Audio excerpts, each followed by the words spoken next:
अस्सलाम वालेकुम। उम्मीद करता हूँ आप लोग खैरियत से हो गए। लाइफ बहुत मजे में चल रही होगी। Welcome to chartered commerce studio once again. This is sir Khan Daniyal, CA finalist, your instructor of accounting. Sir हमने इंट्रोडक्शन टू अकाउंटिंग की सीरीज स्टार्ट की हुई थी, उसी को कंटिन्यू करेंगे। सर आज का एजेंडा देखते हैं हमारा क्या है। सर आज का जो हमारा एजेंडा उसकी तरफ मूव ऑन करते हैं। सर हम देखते हैं कि आज हमें क्या पढ़ना है। सर हम आज पढ़ेंगे अगर एसेट को परचेज किया जाए। अगर एसेट को परचेज किया जाए, ठीक है, तो इसका जनरल जनरल कैसे बनेगा, इसका जनरल जनरल कैसे बनेगा। अगर एसेट को परचेज किया जा रहा है कैश में, मतलब कैश ट्रांजेक्शन है, ठीक है। सर एसेट को परचेज करने का मतलब बताऊं क्या है। एसेट दो तरीके से परचेज हो सकता है। एसेट दो बड़े तरह के होते हैं। क्या मतलब, एक होती है स्टॉक, इन्वेंट्री, गुड्स, मर्चेंडाइज, और एक होते हैं इनके अलावा तमाम एसेट। एक होते हैं इनके अलावा तमाम एसेट इनके अलावा तमाम एसेट। अगर ये एसेट परचेज होते हैं ना, अगर ये वाले एसेट परचेज होते हैं, तो इनका नाम यूज नहीं किया जाता, इनका नाम यूज नहीं किया जाता, ठीक है। और इसके अलावा जितने भी एसेट परचेज होंगे उनका नाम यूज किया जाता है, इसका नाम यूज किया जाता है, ठीक है। क्या मतलब सर। सर एस कोई मतलब आप समझ लें क्या समझ लें कि स्टॉक परचेज किया, गुड्स परचेज करिए, मर्चेंडाइज परचेज करिए, इन्वेंटरी परचेज करिए। इसका नाम नहीं आता, इसकी जगह क्या आता है, इसकी जगह आता है एक लफ्ज। वो लफ्ज क्या है, अगर ये परचेज करते हैं तो लास्ट क्लास में मैंने बताया था क्या लफ्ज है वो। सर वो लफ्ज है आपके पास परचेजेस। वो लफ्ज क्या है, परचेजेस, ठीक है सर, परचेजेस। और सर इसके अलावा जितने भी एसेट है, अगर आप परचेज करोगे तो उसका नाम आएगा। सर मिसाल के तौर पे अगर आपने प्लांट और मशीनरी परचेज किया, प्लांट एंड मशीनरी, बहुत बड़ी मशीन परचेज करी है। प्लांट एंड मशीन का मतलब एक बहुत बड़ी मशीन परचेज करी है आपने, एक बहुत बड़ी मशीन को परचेज किया है। अगर आपने प्लांट एंड मशीनरी को परचेज किया है, तो मशीनरी क्या है, प्लांट एंड मशीनरी क्या है। सर अभी देख लेते हैं प्लांट एंड मशीनरी है क्या। सर प्लांट एंड मशीनरी है एक एसेट। सर कौन सा एसेट है, ये लिखा हुआ प्लांट एंड मशीनरी। एक ऐसा एसिड है, टेंजिबल एसिड है, जिसको टच कर सकते हो, और ये नॉन करंट एसिड है, जिसकी लाइफ 1 साल से ज्यादा होती है। ये टाइप्स ऑफ एसिड में आता है। ये किसमें आता है, टाइप्स ऑफ एसिड में आता है। उम्मीद करता हूँ ये बात समझ आई। यानी कि एसिड है तो डेबिट क्रेडिट रूल के लिहाज से, डेबिट क्रेडिट रूल के लिहाज से एसिड एसिड एसिड जब इंक्रीज होता है तो क्या होता है, डेबिट होता है। तो सर अकाउंटिंग के इस रूल के मुताबिक ये डेबिट पे लिख दिया मैंने, ये डेबिट पे लिख दिया मैंने। बात समझ आ रही है, डेबिट पे लिख दिया। सर बदले में क्या गया, बदले में गया कैश, क्योंकि कैश ट्रांजेक्शन है। बदले में गया कैश, क्योंकि कैश ट्रांजेक्शन है। सर बदले में कैश गया तो यानी कि कैश भी एक एसिड है। कैश भी एक एसिड है। सर कैसे पता कैश एसिड है, सर ये देखें कैश भी एक एसिड है, ये लिखा हुआ कैश भी एक एसिड है। ये दोनों जगह कैश लिखा हुआ है, कैश इन हैंड या कैश एंड बैंक, दोनों जगह कैश ही होता है, ठीक है। ये भी एक एसिड है और ये एसिड है। तो सर एसिड जब जाता है तो एसिड जब जाता है तो एसिड जब जाता है तो क्या होता है, एसिड जब डिक्रीज होता है ना, एसिड जब डिक्रीज होता है तो क्रेडिट होता है। एसिड जब डिक्रीज होता है तो क्या होता है, क्रेडिट होता है। तो उम्मीद करता हूँ ये बात समझ आ गई होगी कि मैंने एसिड को, सॉरी, कैश को क्रेडिट क्यों किया। कैश को क्रेडिट मैंने इस रीजन की वजह से किया क्योंकि कैश क्या हो रहा है, कैश क्या हो रहा है, क्रेडिट हो रहा है। कैश क्या हो रहा है, क्रेडिट हो रहा है, ठीक है। क्यों हो रहा है, क्योंकि कैश जा रहा है बिजनेस से, कैश बिजनेस से जा रहा है। और एसेट जब भी बिजनेस से जाता है, डिक्रीज होता है तो क्रेडिट होता है। सर अगर एसेट बिजनेस में आता है तो डेबिट होता है, और एसेट बिजनेस से जाता है तो क्रेडिट होता है। सर एक एसेट आ रहा है, एक एसेट आ रहा है और एक एसेट जा रहा है, एक एसेट आ रहा है और एक एसेट जा रहा है। सर मिसाल के तौर पर अगर 5,000 रुपए का मशीन खरीदी है मैंने और 5,000 रुपए इसको दिए बदले में, तो 5,000 रुपए की एक चीज गई और एक चीज आ गई। क्या मेरे बिजनेस में कोई फर्क पड़ा, सर मेरे बिजनेस में कोई फर्क नहीं पड़ा। तो सर ये date particular PR debit credit आपको समझ आ गया होगा, ये क्या है, फॉर्मेट है किसका, जनरल जनरल का, ठीक है। उम्मीद करता हूँ ये बात आपको समझ आ गई। सर नहीं नहीं सर, दूसरे गोल्डन रूल के लिहाज से समझाए ना, गोल्डन रूल के लिहाज से भी समझा देता हूँ। भाई देखिए गोल्डन रूल क्या कहता है, चीजें आई तो डेबिट, चीजें आई तो डेबिट, चीजें आई तो डेबिट, चीजें आई तो डेबिट, चीजें आई तो डेबिट। सर इसमें क्या आया, सर प्लांट एंड मशीनरी आया। क्या आया, प्लांट एंड मशीनरी आया। क्या आया, प्लांट एंड मशीनरी आया। इसमें क्या आया, प्लांट एंड मशीनरी आया। सर क्या आया, प्लांट एंड मशीनरी आया, ठीक है। और सर चीजें जाए तो क्रेडिट, वो बोलता है चीजें जाए तो क्रेडिट, चीजें जाए तो क्रेडिट, चीजें जाए तो क्रेडिट, चीजें जाए तो क्रेडिट। सर इसमें क्या चीज गई, सर इसमें क्या चीज गई, सर इसमें जो चीज गई है वो हमारी क्या है, सर वो कैश है। और कैश जा रहा है तो क्रेडिट हो रहा है, कैश जा रहा है तो क्रेडिट हो रहा है, कैश जा रहा है तो क्रेडिट हो रहा है। उम्मीद करता हूँ ये बात आपको समझ आ गई होगी। कैश जा रहा है तो क्या हो रहा है, क्रेडिट हो रहा है, कैश जा रहा है तो क्या हो रहा है, क्रेडिट हो रहा है। और अगर अमाउंट भी सेम है तो 5,000 रुपये अमाउंट आ गई या 5,000 रुपये अमाउंट हो गई, ठीक है। उम्मीद करते हैं बात समझ। लेकिन अगर एसेट परचेज किया जा रहा है, और एसेट कौन सा परचेज किया जा रहा है, stock, inventory, goods, merchandise. Asset purchase किया जा रहा है कौन सा, stock, inventory, goods, merchandise, stock, goods, merchandise और इन्वेंट्री परचेज किया जा रहा है, तो सर उसका नाम नहीं आएगा, उसकी जगह क्या लफ्ज इस्तेमाल होगा सर, उसकी जगह जो लफ्ज इस्तेमाल होगा वो क्या होगा, purchases, purchases, purchases debit, purchases debit. और बदले में क्या जा रहा है सर, बदले में क्या जा रहा है, बदले में जा रहा है कैश, और कैश एक एसेट होता है, और एसेट जब जाता है, एसेट जब जाता है तो क्या होता है, एसेट जब जाता है तो क्या होता है भाई, एसेट जब जाता है तो क्या होता है सर, एसेट जब जाता है तो क्रेडिट होता है, एसेट जब जाता है तो क्रेडिट होता है, ये लिखा हुआ है, एसेट जब जाता है तो क्या होता है, क्रेडिट होता है, एसेट जब जाता है तो क्रेडिट होता है। उम्मीद करता हूँ ये बात आपको समझ आ गई होगी। सर एसेट जब जाता है तो क्रेडिट होता है, सर एसेट चला गया यानी कैश चला गया, कैश क्रेडिट हो गया, कैश क्रेडिट हो गया, कैश क्रेडिट हो गया। सर आगे बढ़े, सर आगे बढ़े, जो डेट होगी वो डेट आ जाएगी, जो डेट होगी जो डेट आ जाएगी, जो अमाउंट होगी वो अमाउंट आ जाएगी। उम्मीद करता हूँ ये बात मैं आपको कम्युनिकेट कर पाया। तो सर खुलासा क्या है जर्नल एंट्री का, जब भी कोई एसेट परचेज हो तो देखो क्या वो एसेट इन्वेंट्री है, गुड्स है, स्टॉक है, मर्चेंडाइज है। अगर इन चारों में से कोई चीज है, मतलब ये चार चीज नहीं है, एक ही चीज के चार नाम है, एक ही चीज के चार नाम है, अगर इसके अलावा कोई भी चीज परचेज हो रही है तो उसका नाम आएगा। मिसाल के तौर पर प्लांट या मशीनरी परचेज हो रही है तो प्लांट या मशीनरी आएगा, फर्नीचर परचेज हो रहा है तो फर्नीचर आएगा, ऑफिस सप्लाईज परचेज हो रही है तो ऑफिस सप्लाईज आएंगी, सर इक्विपमेंट परचेज हो रहा है तो इक्विपमेंट आएगा, सर लैंड परचेज हो रही है तो लैंड आएगा, सर कंप्यूटर परचेज हो रहा है तो कंप्यूटर आएगा, सर आईटी इक्विपमेंट परचेज हो रहा है तो आईटी इक्विपमेंट आएगा, सर मोटर व्हीकल परचेज हो रही है, सर बाइक परचेज हो रही है, सर कार परचेज हो रही है, सर कार और बाइक में ऐसे नहीं लिखता, इसका नाम है अकाउंटिंग में व्हीकल, सर सारी गाड़ियों को क्या बोलते हैं, व्हीकल बोलते हैं, और अंग्रेजी एक लफ्ज है ये व्हीकल, समझ आ रही है, ऐसा नहीं है व्हीकल बोलेंगे सर, इसको क्या बोलेंगे, व्हीकल डेबिट, यानी कि गाड़ी का नाम आ जाएगा व्हीकल डेबिट। और मोटर बाइक डेबिट भी कर सकते हो आप, इतना कोई बड़ा इशू नहीं है, लेकिन व्हीकल डेबिट कर दोगे तो थोड़ी अच्छी अकाउंटिंग की अंग्रेजी यूज कर रहे होगे आप। उम्मीद करो बात समझ आ रही है। लेकिन stock, goods, merchandise, inventory purchase करोगे तो सर इनका नाम नहीं आएगा, बल्कि क्या लफ्ज आएगा, परचेजेस आएगा, परचेजेस डेबिट। और सर अगर ये कैश में परचेज हो रही है तो कैश दोनों जगह क्रेडिट हो जाएगा। तो सर अगर एसेट परचेज किया जा रहा है तो दोनों कैश में परचेज किया है तो दोनों जगह क्रेडिट क्या होगा, कैश ही होगा सर। लेकिन अगर inventory, goods, stock, merchandise, inventory, goods, stock, merchandise ये परचेज हो रही है तो डेबिट क्या होगा, परचेजेस होगा। और इसके अलावा कोई भी एसेट, इसके अलावा कोई भी एसेट अगर परचेज हो रहा है तो उसका नाम आएगा, उसका नाम आएगा। उम्मीद करता हूँ ये बात आपको समझा पाया हो सर। इसके बाद थोड़ा सा आगे नीचे बढ़ते हैं और इसका इफेक्ट देखते हैं, इसी चीज का इफेक्ट देखते हैं। क्या सर इफेक्ट है,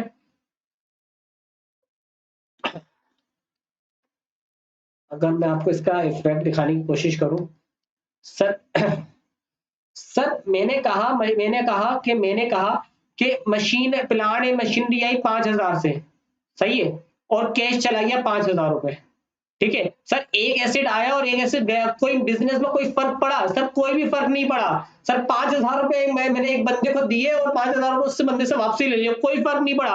तो कोई चेंज आया, कोई चेंज नहीं आया, एसिड में कोई चेंज नहीं आया, no change, zero zero zero zero. यानी कि जब भी कोई एसिड, परचेज होगा, जब भी कोई एसिड परचेज होगा, किस पर, कैश ट्रांजेक्शन में, कैश ट्रांजेक्शन में। जब भी कोई एसिड परचेज होगा, जब भी कोई एसिड परचेज होगा, किसमें, कैश ट्रांजेक्शन में, किसमें, कैश ट्रांजेक्शन में, किसमें भाई, कैश ट्रांजेक्शन में। तो सर क्या होगा, तो सर होगा क्या, इफेक्ट हमेशा जीरो जीरो आएगा, तीनों जगह जीरो जीरो आएगा, तीनों जगह जीरो जीरो आएगा।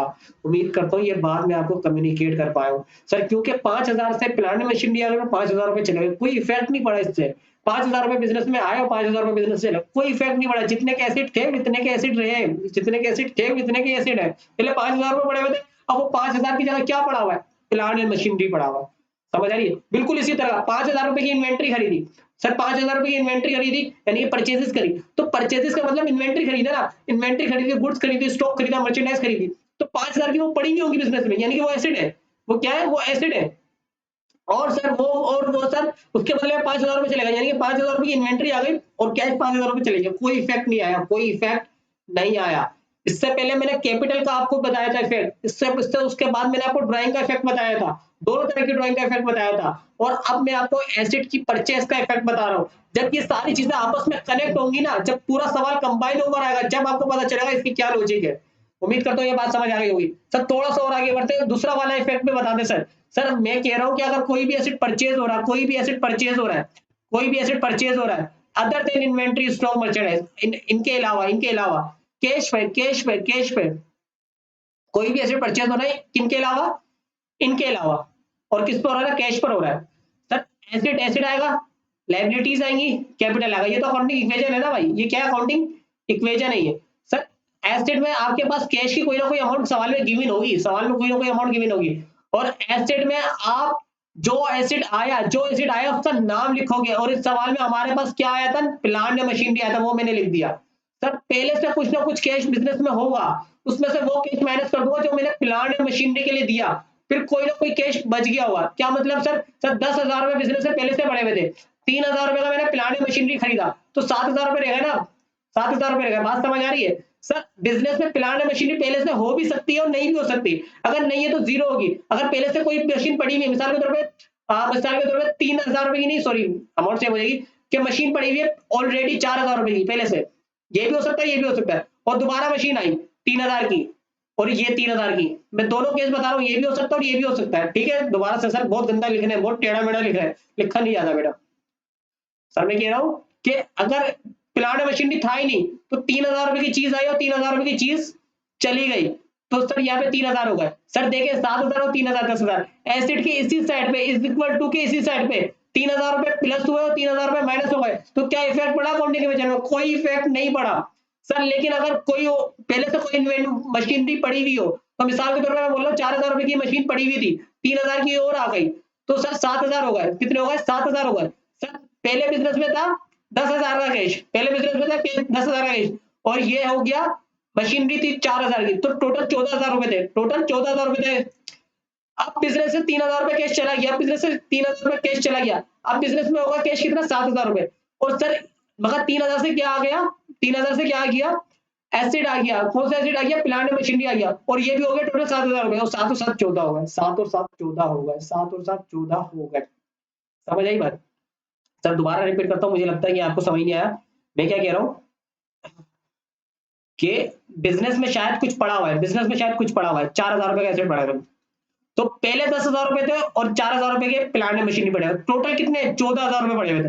लेकिन क्या हुआ, 3,000 रुपए से मैंने दे दिए किसको? एक दुकान वाले को, और अब मेरे पास कितने रहेगा? 7,000 रुपए रहेगा। ये बात समझ आती? 7,000 रुपए। लेकिन उस दुकानदार ने मुझे क्या दे दी? 3,000 रुपए की क्या दे दी?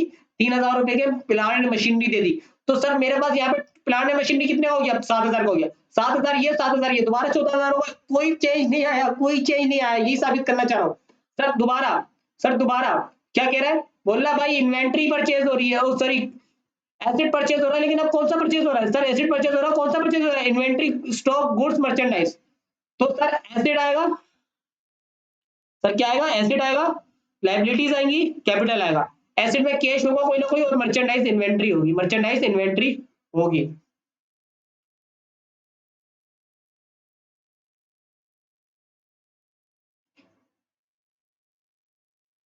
ठीक है सर।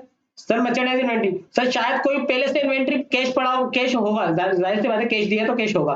तो मिसाल के तौर पर 5,000 रुपए कैश पड़ा हुआ था, 5,000 रुपए कैश पड़ा हुआ था, और 200 रुपए की मैंने इन्वेंट्री खरीदी, 200 रुपए की इन्वेंट्री खरीदी, अब कैश कितना रह गया? 4,800 रुपए रह गया, 4,800 रुपए रह गया। इतनी बात समझ आती है? सर मिसाल के तौर पर पहले इन्वेंट्री नहीं पड़ी हुई थी, तो बैलेंस जीरो था, अब 200 रुपए की इन्वेंट्री आ गई, तो टोटल कितने होगा? 200 रुपए होगा, तो 4,200, 4,800 और 200, 5,000 होगा। कोई इफेक्ट आया? सर कोई इफेक्ट नहीं आया। सर ऐसा भी हो सकता है कोई पहले से इन्वेंट्री पड़ी हुई हो, तो मिसाल के तौर पर 500 रुपए की इन्वेंट्री पहले से पड़ी हुई थी, तो पहले एसेट कितने थे? 5,500 रुपए के। अब क्या हुआ? 200 रुपए का कैश चला गया, तो 200 रुपए की इन्वेंट्री आ गई, 200 रुपए की इन्वेंट्री आ गई, अब इन्वेंट्री कितनी होगी? 700 रुपए की हो गई। अब ये 4,800 और 700, 4,800 और 700, 5,500 हो गए, 5,500 हो गए। उम्मीद करता हूँ ये बात समझ आ गई होगी। सर ये समझ आया कि मर्चेंडाइज इन्वेंट्री यहाँ पे लिखा है मैंने, और यहाँ पे एसेट का नाम लिखा है, यहाँ पे क्या लिखा है? एसेट का नाम आएगा, जो भी एसेट होगा उसका नाम आएगा। यहाँ पे इन तीनों में से कुछ भी खरीदे जाए मर्चेंडाइज इन्वेंट्री आएगा। ठीक है सर, उम्मीद करता हूँ ये बात आपको समझ आ गई होगी। सर इसी के बाद इसके इसके बाद इसका टी अकाउंट भी देख लेते हैं हम।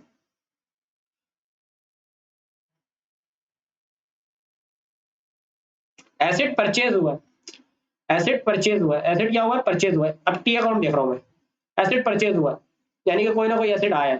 सही है। अब मैं बात कर लेता हूँ किसकी? Other than stock, merchandise, goods और इन्वेंट्री की।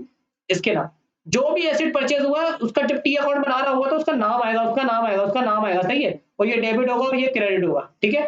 सर ओपनिंग बैलेंस एसिड का ओपनिंग बैलेंस कहाँ आएगा सर? नेचर के लिहाज से आता है ओपनिंग बैलेंस, नेचर के लिहाज से आता है ओपनिंग बैलेंस। सर नेचर किससे पता चलता है? नेचर पता चलता है, आपको पहले देखना पड़ेगा एसिड है, एसिड का नेचर क्या है? एसिड जब इंक्रीज होता है तो क्या होता है? एसिड जब इंक्रीज होता है तो डेबिट होता है, एसिड जब इंक्रीज होता है तो डेबिट होता है, एसिड जब इंक्रीज होता है तो डेबिट होता है, तो इसका नेचर क्या है? डेबिट है। तो इसका जो ओपनिंग बैलेंस है, जो इसका ओपनिंग बैलेंस है वो कहाँ आएगा सर? इसका जो ओपनिंग बैलेंस है वो डेबिट साइड पर आएगा। वो किस साइड पर आएगा? डेबिट साइड पर आएगा, ठीक है, डेबिट साइड पर आएगा। और सर जब मैंने एंट्री बनाई थी कि एसिड डेबिट, यानी कि एसिड का नाम आया था, वो कौन सा एसिड लिया था मैंने? Plant and machinery. यकीन नहीं आ रहा तो मैं आपको दिखा देता हूँ, यकीन नहीं आ रहा तो मैं आपको दिखा देता हूँ। क्या सर? ये देखें सर, क्या बोला था मैंने? Plant and machinery debit, plant and machinery debit. तो मैं प्लांट एंड मशीनरी के टी अकाउंट पे आया, प्लांट एंड मशीनरी के टी अकाउंट पे आया, प्लांट एंड मशीनरी के टी अकाउंट पर आया, और प्लांट एंड मशीनरी के टी अकाउंट पे आया, मतलब एसिड का नाम जो भी होगा वो आएगा। यहाँ पे प्लांट एंड मशीनरी पे लिख दूं मैं, प्लांट एंड मशीनरी के टी अकाउंट पे आया और डेबिट कर दिया, डेबिट कर दिया, डेबिट कर दिया। और जो रीजन है, क्या रीजन है सर? क्रेडिट क्या हो रहा था? कैश क्रेडिट हो रहा था, कैश क्रेडिट हो गया। सर उम्मीद करता हूँ ये बात आपको समझ आई होगी। सर उसके बाद इन दोनों में से, इन दोनों का टोटल कर दूंगा, तो टोटल क्या? इधर कुछ टोटल होगा, इधर कुछ टोटल होगा। समझ आ रही है बात? फिर जो टोटल इन दोनों से बड़ा होगा वो दोनों एक लाइन छोड़ के दोनों जगह आ जाएगा। और ज्यादातर केसेस में बड़ी वाली अमाउंट ये वाली होगी, ज्यादातर केसेस में बड़ी वाली अमाउंट ये वाली होगी, यानी कि ये वाली अमाउंट यहाँ पर भी आ जाएगी और ये वाली अमाउंट यहाँ पर भी आ जाएगी। लेकिन जरूरी नहीं है, लास्ट क्लास में जैसे बताया था कि ये वाली अमाउंट भी कभी कभार हो सकती है, लेकिन ज्यादातर केसेस में कौन सी बड़ी अमाउंट होगी सर? ये वाली होगी सर, ये वाली, सर ये वाली, ठीक है। तो सर इसका क्लोजिंग बैलेंस कहाँ आएगा? सर इसका क्लोजिंग बैलेंस आएगा, सर इसका क्लोजिंग बैलेंस कहाँ आएगा भाई? क्लोजिंग बैलेंस आएगा यहाँ पर आएगा, क्लोजिंग बैलेंस कहाँ आएगा? यहाँ आएगा।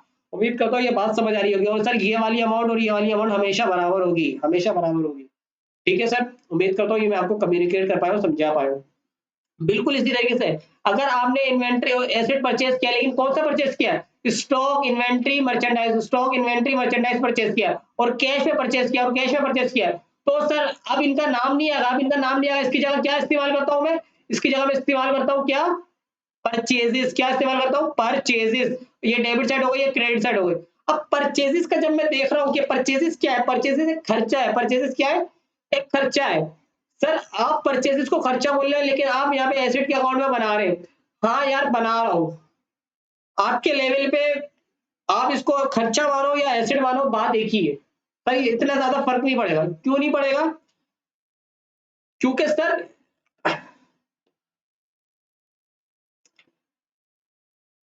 आपके, मैं इसको बाद में कनेक्ट करूंगा बाद में। आप यहाँ पे, मैं ये कहना चाह रहा हूँ, यहाँ पे आप इन्वेंट्री भी लिख सकते हो।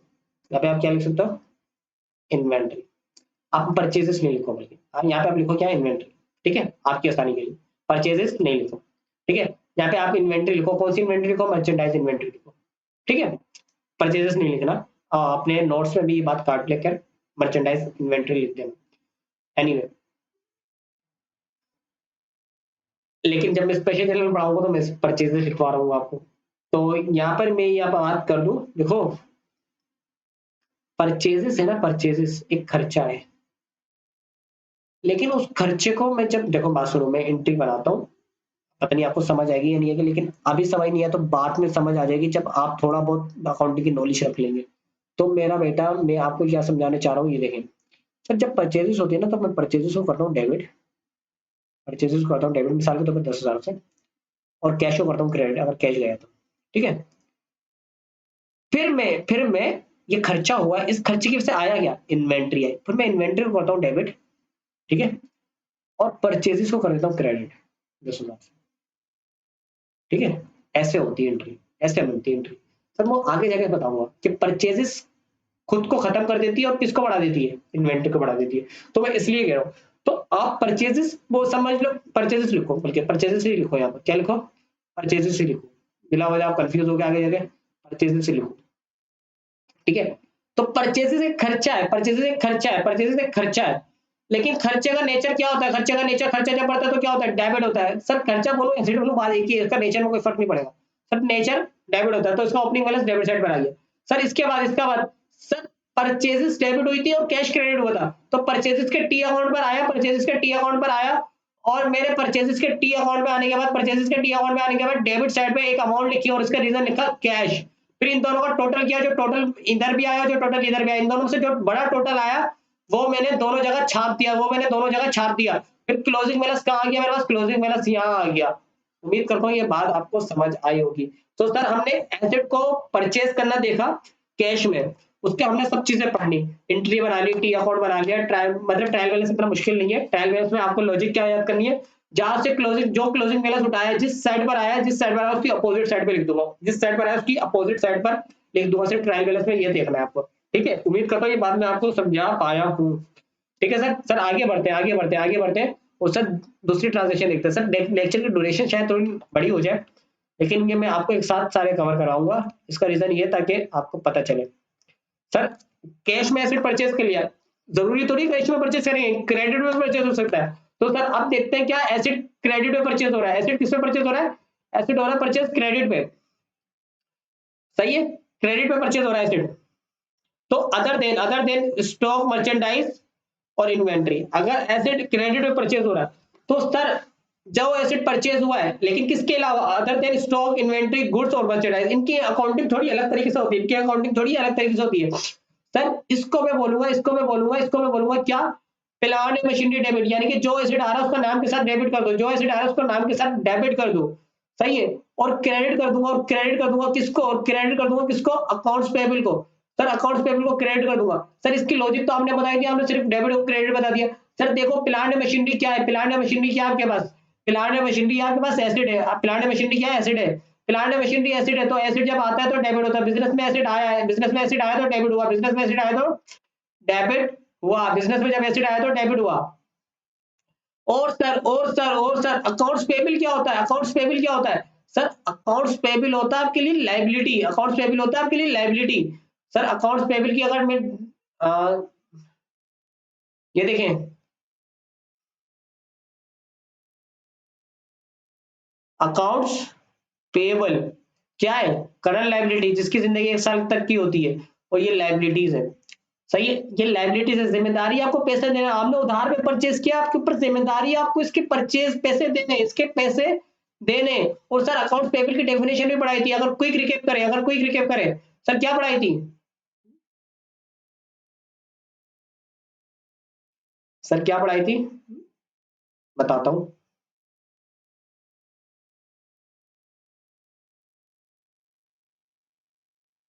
ये रही अकाउंट्स पेबल।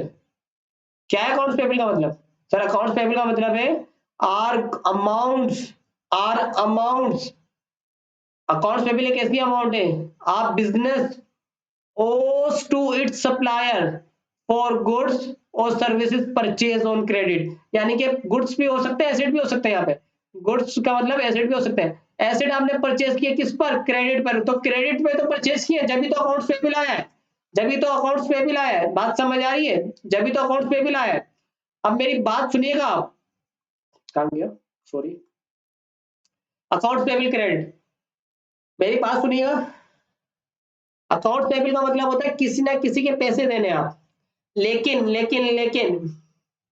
यहाँ पे आप अकाउंट्स पेबल की जगह जो स्पेसिफिक लफ्ज लिख सकते हैं ना, ये अकाउंट्स पेबल यहाँ पे नहीं आना चाहिए मेरे लिए से, लेकिन आपके बुक में यूज करा हुआ उसने, मतलब आपकी मैंने सिलेबस में देखा वो ऐसे ही यूज करता है अकाउंट्स पेबल को।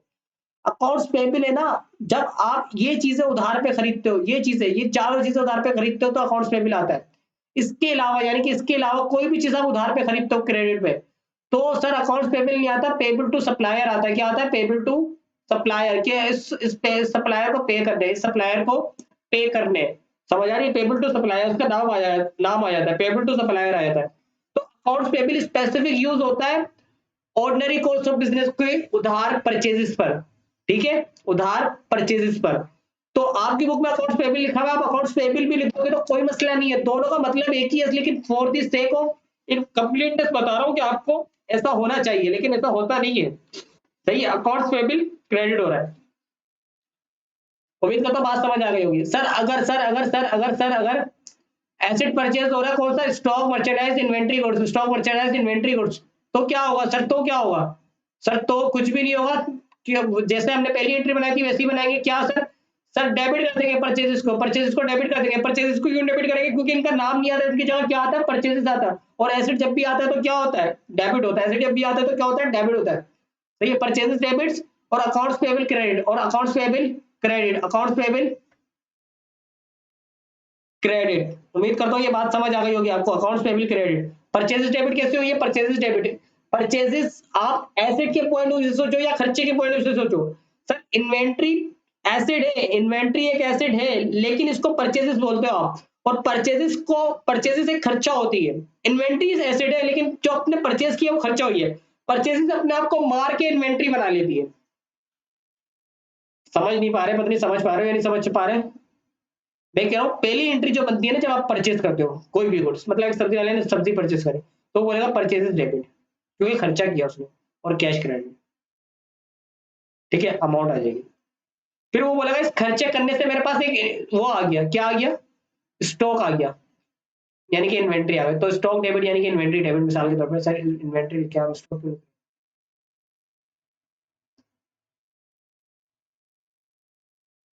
इन्वेंट्री डेबिट और कैश क्रेडिट।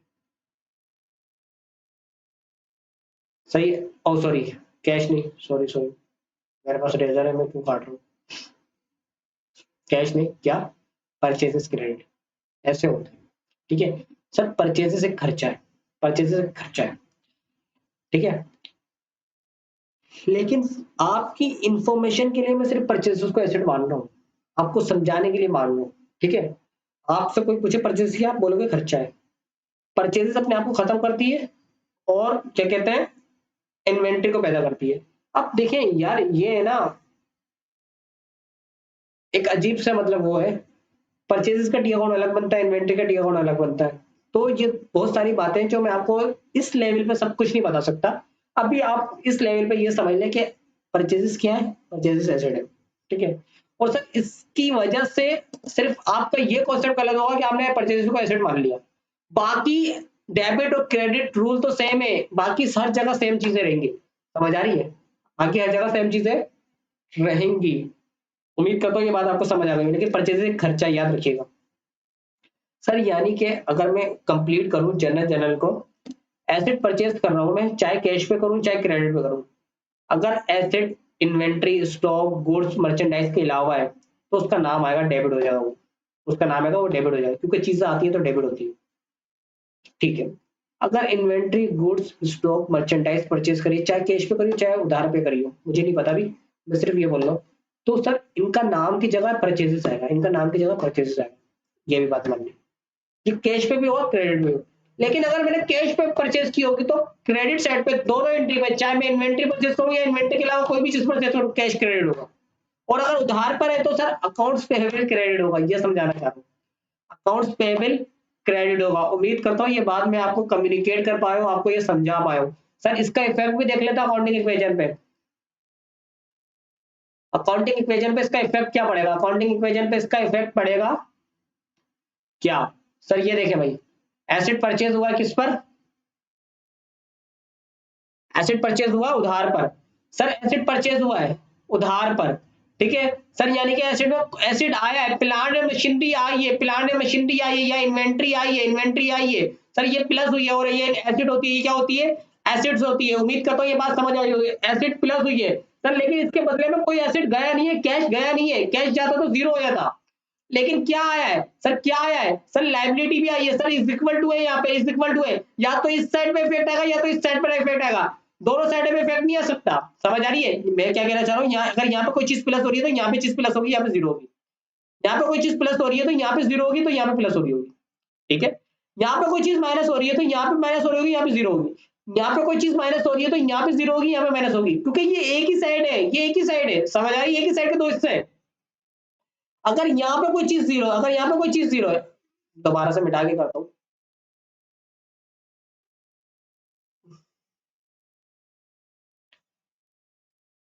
अगर यहाँ पे कोई चीज जीरो है तो सर शायद यहाँ पे कोई चीज प्लस हो रही है और यहाँ पे कोई चीज माइनस हो रही है, क्योंकि ये अकाउंटिंग इक्वेशन का एक ही साइड है, एक ही साइड में प्लस हुआ एक ही साइड में माइनस हुआ, कोई फर्क ही नहीं पड़ा। जैसे यहाँ पे एसिड प्लस हुआ और एसिड माइनस हुआ, यहाँ पे कोई फर्क नहीं पड़ा था। सर अगर यहाँ पे कोई चीज जीरो तो यहाँ पे कोई चीज माइनस हो सकती है, यहाँ पे कोई चीज प्लस हो सकती है। सर ऐसा भी पॉसिबल है, सर्कमस्टेंसेस हो सकते हैं कि कोई चीज यहाँ पे प्लस हो रही हो, यहाँ पे भी प्लस हो रही हो, और यहाँ पे प्लस हो सकती है, यानी लाइबिलिटी बढ़े और कैपिटल बढ़ा। हो सकती है, पॉसिबल है, पॉसिबल है, हो सकती है। क्या मतलब सर? सर मैंने एक प्लांट मशीनरी खरीदी, सही है, जिसके जो 1 लाख की आती, कितनी की आती? 1 लाख की आती। मैंने बोला 30,000 रुपए मैं अपने घर से लेकर आऊंगा, तो कैपिटल बढ़ गया 30,000 से। और मैंने कहा 70,000 रुपए तो मुझे उधार पे दे देना, तो लाइबिलिटी भी बढ़ गई 70,000 से। बात समझ आ रही है? तो सर 1 लाख रुपए से एक साइड पर 1 लाख रुपए इंक्रीज हुआ, और प्लांट मशीनरी भी 1 लाख रुपए इंक्रीज हुआ। लेकिन ये आपके लेवल पे इतने डिटेल में जाकर पूछता नहीं है। उम्मीद करता हूँ ये बात आपको समझ आ गई होगी। सर ये दिखाया मैंने आपको प्लस माइनस वाला इफेक्ट, यानी कि सर अगर कैश में परचेज होगा तो इफेक्ट 0,0,0,0 होगा। एसिड अगर कैश में परचेज होगा तो इफेक्ट 0,0,0 होगा। लेकिन अगर एसिड कैश के अलावा क्रेडिट परचेज होगा तो एसेट प्लस होगा और लायबिलिटी प्लस होगी, क्योंकि लायबिलिटी आएगी, जिम्मेदारी आएगी, आपको पैसे देने, आपको पैसे देने।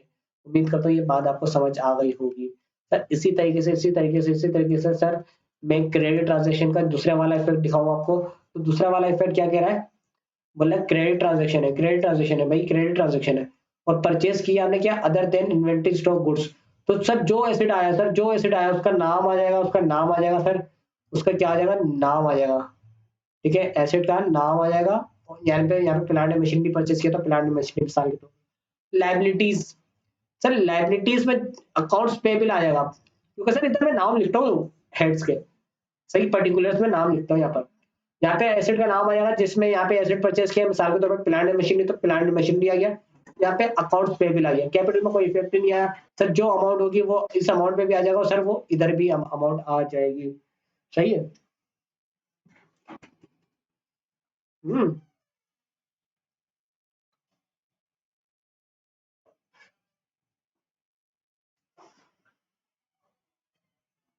सर सर अगर क्रेडिट परचेस किया, लेकिन क्या परचेस किया? Stock inventory goods. ये लेक्चर बड़ी मेहनत से रिकॉर्ड होते हैं, सच बताओ। सर रात के 3:30 हो रहा है अभी, 3:30, और मेरी वालदा जाग रही है, क्योंकि उनको पता है कि लाइट चली जाएगी। और लाइट चली जाएगी तो अचानक से मेरा लेक्चर की मतलब पूरा सिस्टम खराब हो जाएगा, जिसकी वजह से वो सोलर सिस्टम पे लाइट को मतलब बैटरी सिस्टम को ऑन कर देगी। और यहाँ पे ये हैवी लाइट्स है, मतलब इनके लिए अलग से तार वार है, तो मतलब वो सिस्टम घर पे सिस्टम नहीं है, ये स्टूडियो लाइट्स है। एनीवे सर, अगर ये क्रेडिट पे परचेज होगी तो परचेजेस इन्वेंट्री स्टॉक गुड्स क्या होगा? सर मैं बता देता हूँ क्या होगा। एसेट में नाम आ जाएगा उसका, merchandise inventory. Sir accounts payable, ठीक है सर। अमाउंट आ जाएगी जो भी आएगी। तो समझ आ रही है? यहाँ पे नाम आ जाएगा एसेट का, यहाँ पे मर्चेंडाइज इन्वेंट्री आ जाएगी। उम्मीद करता हूँ ये बात आपको समझ आ गई होगी। लाइबिलिटी और कैपिटल में कोई इफेक्ट इसका नहीं आएगा। सर इसका टी अकाउंट भी देखें तो, अगर हम टी अकाउंट,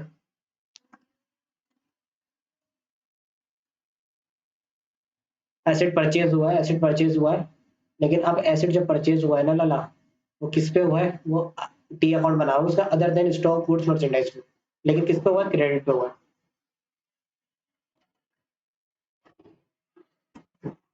तो सर एसेट का नाम आ जाएगा, डेबिट आ जाएगा, क्रेडिट आ जाएगा। सही है। और यहाँ पे एसेट कौन सा परचेज किया? Plant and machinery. और एसेट के ओपनिंग बैलेंस कैसे देखेंगे? ओपनिंग बैलेंस के लिए नेचर देखेंगे, और नेचर क्या होता है एसेट का? डेबिट होता है। तो इसका जो ओपनिंग बैलेंस है वो कहाँ आएगा? वो डेबिट साइड पर आएगा। इसका जो ओपनिंग बैलेंस है वो कहाँ आएगा? वो डेबिट साइड पर आएगा। ठीक है सर। इसी तरीके से यहाँ पे गलती से सेल्स लिखा हुआ है, यहाँ पे क्या आना चाहिए? परचेजेस आना चाहिए। यहाँ पे क्या आना चाहिए? परचेजेस आना चाहिए। सर परचेजेस क्या है? एक खर्चा। और खर्चे का जो नेचर होता है वो डेबिट होता है। खर्चे का जो नेचर होता है वो क्या होता है? डेबिट होता है। खर्चे का जो नेचर होता है डेबिट होता है। सर कैसे पता चला आपको खर्चे का नेचर डेबिट होता है? सर मैं आपको अभी दिखा देता हूँ, आप टेंशन नहीं लिया करें मेरे सामने यार।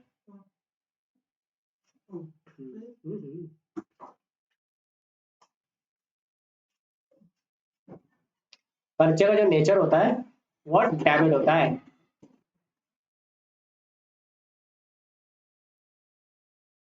यार ये ना थोड़ा सा ना आगे पीछे हो जाता है, पेन से ना चलती नहीं है। खैर सर, खर्चों का जो नेचर होता है, एक्सपेंसेस का जो नेचर होता है, ला हौल वला कुव्वत इल्ला बिल्लाहिल अज़ीम। सर जो एक्सपेंसेस का जो नेचर होता है वो क्या होता है, डेबिट होता है। ठीक है बेटा, उम्मीद करता हूँ ये बात आपको समझ आ गई होगी।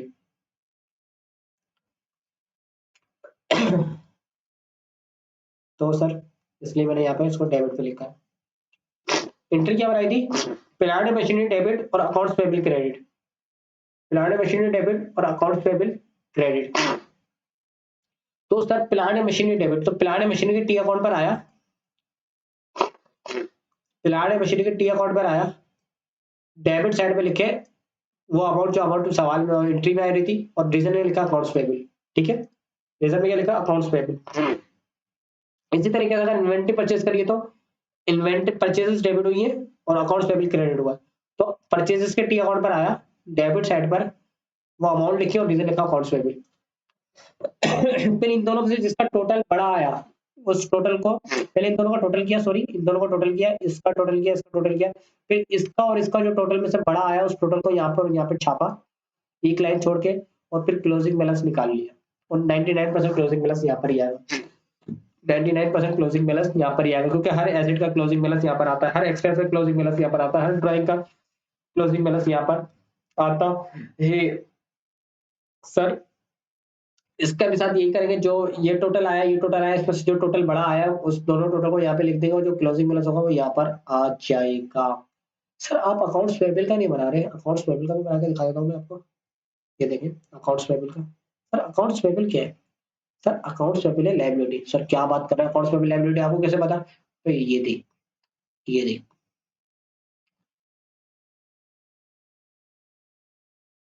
क्या लिखा हुआ है, accounts payable liability, accounts payable liability. Accounts payable liability है, और लायबिलिटी का नेचर क्या होता है सर, हमें क्या पता है लायबिलिटी का नेचर क्या, अभी बता देता हूँ यार।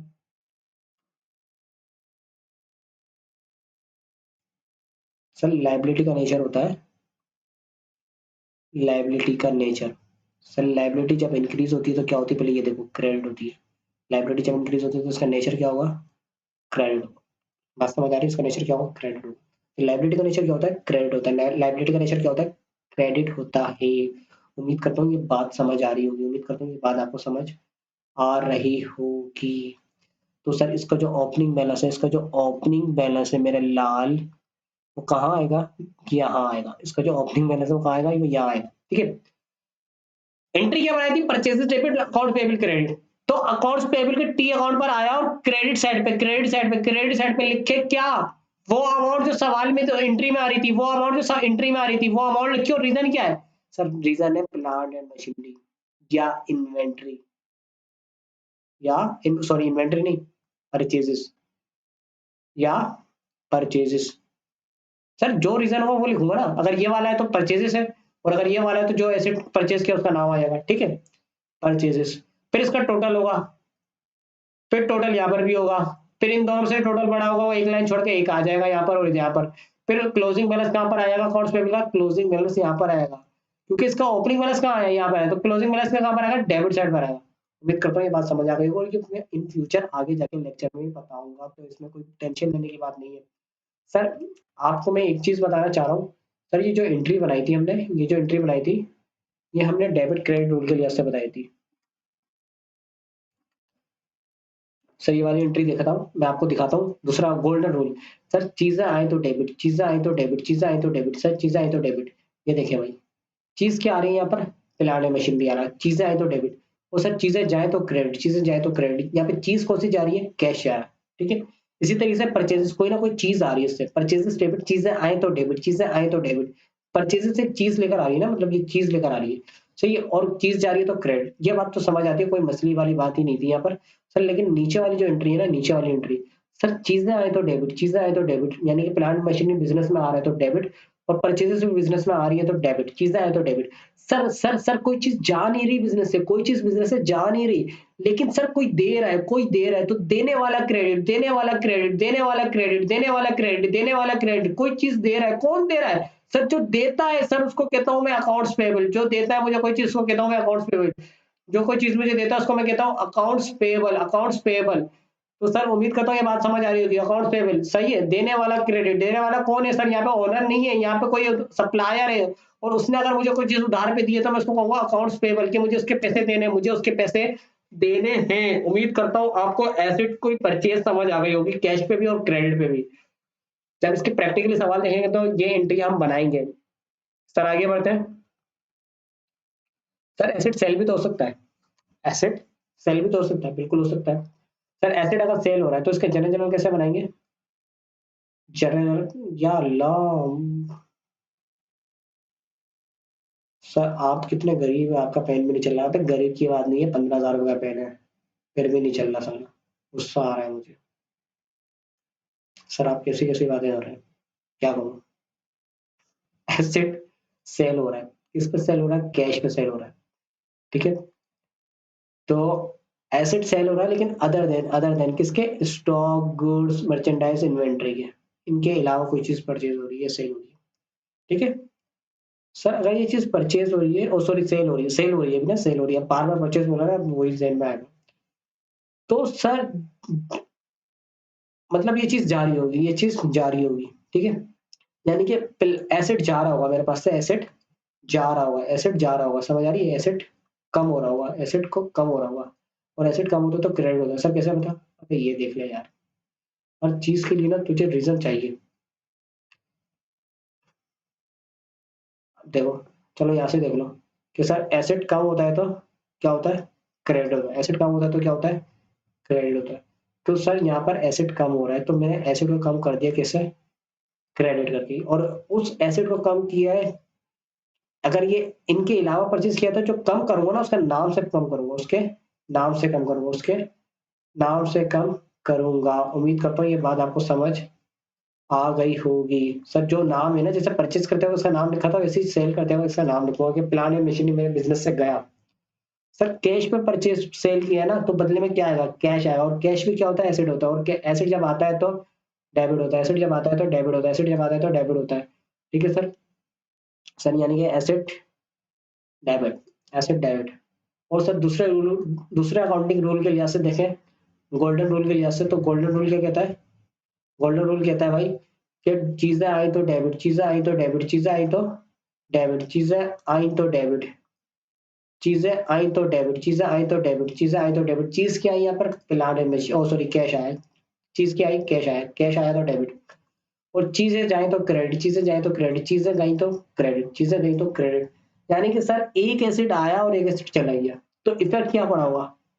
अगर आप जीरो समझ रहे हो तो बिल्कुल सही समझ रहे हो, अब आपको समझ आने लग गई है अकाउंटिंग, क्योंकि एक चीज आई तो एक चीज चली गई ना, तो आपको अकाउंटिंग आने लग गई है, ठीक है सर। लेकिन लेकिन इसके ये भी तो परचेज सेल हो सकते हैं ना, ये भी तो बिकेंगे ना। सर ये stock, goods, inventory, merchandise. Sir सब्जी वाला ये तो बेचेगा नहीं क्या? सब्जी बेचेगा ना भाई, सब्जी बेचने के लिए लेकर आया ना वो। सब्जी किसके लिए लेकर आया? बेचने के लिए लेकर आया। सब्जी किसके लिए लेकर आया? बेचने के लिए लेकर आया। तो सब्जी बेचेगा तो क्या ये बेचेगा ना भाई? एसिड बेच रहा है ये एसिड है। सर ये एसिड है, अभी बताया था ये एसिड है। मैं ना तुम्हारा कत्ल कर दूंगा। सर ये रहा।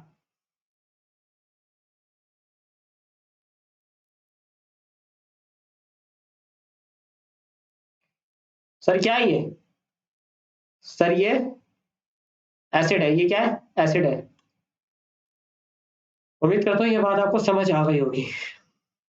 सर अगर ये बेच रहा हूँ ना, तो सेल्स जब होती है ना, सेल्स जब होती है मतलब जो आप रेवेन्यू जब होता है, तो रेवेन्यू जब होता है ना मेरा लाल, रेवेन्यू जब होता है, तो रेवेन्यू जब होता है ना मेरा लाल, तो रेवेन्यू जब होता है तो इंक्रीज होता है। जब रेवेन्यू रेवेन्यू इंक्रीज होता है तो क्रेडिट होता है, तो क्रेडिट होता है। रेवेन्यू इंक्रीज होता है यानी कि जब मैं कोई चीज में बेचता हूँ, और वो चीज जो मेरे ऑर्डिनरी कॉस्ट ऑफ बिजनेस है। सर सब्जी वाले ने ठेला बेच दिया, तो ये ऑर्डिनरी कोर्स ऑफ बिजनेस नहीं है। ठेला बेचना उसका काम नहीं है, सब्जी बेचना काम है। ठेला पुराना हो गया था, बेच दिया उसने। उसके बदले में जो पैसा आया उसको मैं सेल्स नहीं बोलूंगा, उसको मैं बोलूंगा कैश। कैश आया डेबिट, ठीक है। और वो ठेला चला गया, ठेला क्रेडिट। जैसे प्लांट मशीन को क्रेडिट किया। लेकिन अगर मैं सब्जी बेच रहा हूं तो मैं बोलूंगा कैश आया मेरे पास, कैश आया, कैश डेबिट, क्योंकि कैश एसेट होता है। कैश जब भी आता है, कैश जब भी इंक्रीज होता है तो डेबिट होगा। लेकिन अब मैं ये नहीं बोलूंगा कि इन्वेंट्री क्रेडिट, अब मैं बोलूंगा सेल्स क्रेडिट, अब मैं बोलूंगा सेल्स क्रेडिट। अब मेरी बात को समराइज कर रहा हूं मैं, क्या कर रहा हूं समराइज?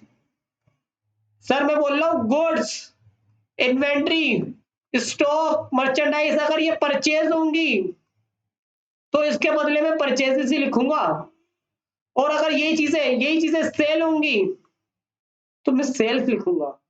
इसके अलावा कोई भी एसेट बिकेगा या खरीदा जाएगा उसका नाम आएगा। यही तो समझाने की कोशिश कर रहा हूं इतनी देर से मैं आपको। सर सेल्स क्रेडिट, और सेल्स क्रेडिट का मतलब सेल्स जब बढ़ती है तो क्रेडिट होती है। सर कैसे पता चला? सर ये लिखा हुआ कि रेवेन्यू जब बढ़ता है तो क्रेडिट होता है, रेवेन्यू जब बढ़ता है तो क्रेडिट होता है। और सर बदले में क्या आ रहा है? सर कैश में बेचा है तो कैश आ रहा है, और कैश मतलब एसिड है, और एसिड जब आता है तो सर डेबिट होता है, एसिड जब आता है तो डेबिट होता है। उम्मीद करता हूँ ये बात आपको मैं कम्युनिकेट कर पाया हूँ और समझा पाया हूँ। और जो अमाउंट आएगी वो यहाँ पे अमाउंट आ जाएगी, और जो डेट होगी वो डेट आ जाएगी। सर मैंने कैश पे एसिड सेल कर दिया। कौन सा एसिड? इन्वेंट्री के अलावा वाला भी और इन्वेंट्री वाला भी। ठीक है, उम्मीद करता हूँ ये बात आपको समझ आ गई होगी। सर अब इसका इफेक्ट देखना चाहें, हम इसका इफेक्ट देखना चाहें तो इफेक्ट भी देख लेते हैं।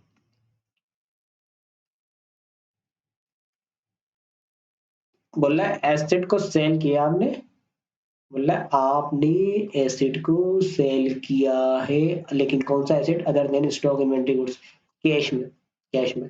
तो सर एसिड सही है। देखो कैश का कोई ना कोई ओपनिंग बैलेंस होगा, तो ये कैश का कॉलम तो आएगा आएगा, मतलब दूसरे भी कॉलम आएंगे, लेकिन ये बहन दो कॉलम आएंगे। जो एसिड होगा उसका नाम आएगा, जो एसिड उसका नाम होगा। जैसे यहाँ पे प्लांट एंड मशीनरी था मिसाल के तौर पे, तो प्लांट एंड मशीनरी, सर उसका कोई ना कोई ओपनिंग बैलेंस होगा, कोई ना कोई ओपनिंग बैलेंस होगा। सर इसका भी कोई ना कोई ओपनिंग बैलेंस होगा। फिर इस ओपनिंग बैलेंस होगा, इसका तो इसका पता नहीं हो या ना हो, इसका पता नहीं हो या ना हो, इसका नहीं पता, लेकिन इसका होगा ही होगा, इसका होगा ही होगा, क्योंकि ये है तो बेच रहा हूँ ना। सर मैंने इसको बेच दिया, मैंने इसको बेच दिया। मिसाल के तौर पर मेरे पास एक मशीन पड़ी हुई थी 5,000 की, और 5,000 रुपए की बेच दी, तो ये एसिड हो गया, ये हो गया जीरो, ये हो गया। मेरे पास कैश कुछ भी नहीं पड़ा हुआ था, इसलिए तो बेची। मेरे पास खाने के लाने पड़े हुए थे, तो 5,000 रुपए कैश आ गया। तो कितना होगा? 5,000 रुपए। यानी कि एक ही साइड में एसिड की इसी साइड पे इज इक्वल टू इस वाली साइड पर 5,000 रुपए गए, 5,000 रुपए आ गए। कोई फर्क पड़ा? कोई भी फर्क नहीं पड़ा। समझ आ रही है? कोई भी फर्क नहीं पड़ा। इसलिए आगे बताऊंगा। चलो प्लस माइनस वाला, ठीक है। इसका प्लस माइनस में क्या इफेक्ट आएगा? इसका प्लस माइनस में जो इफेक्ट आएगा वो क्या आएगा? Zero zero zero zero. कहाँ गया क्रेडिट वाला?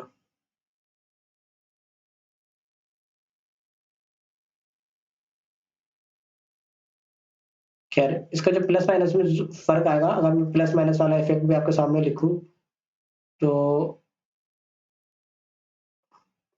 तो अगर मैं यहाँ पे asset is equal to liability plus capital अपने लिहाज से, तो सर एसेट में तो जीरो आएगा, एसेट में तो कोई चेंज आया ही नहीं। ठीक है, सही। सर एसेट में कोई मतलब एक ही एसेट प्लस हुआ, एक ही एसेट माइनस होगी, तो जीरो जीरो जीरो सर ये आएगा। बेचने में भी यही आएगा। ठीक है। हाँ सर ये भी हो सकता है, क्या हो सकता है? सर ये हो सकता है कि बिजनेस के पास ऑलरेडी एसेट हो, ऑलरेडी कैश हो, कितना? 3,000 रुपए।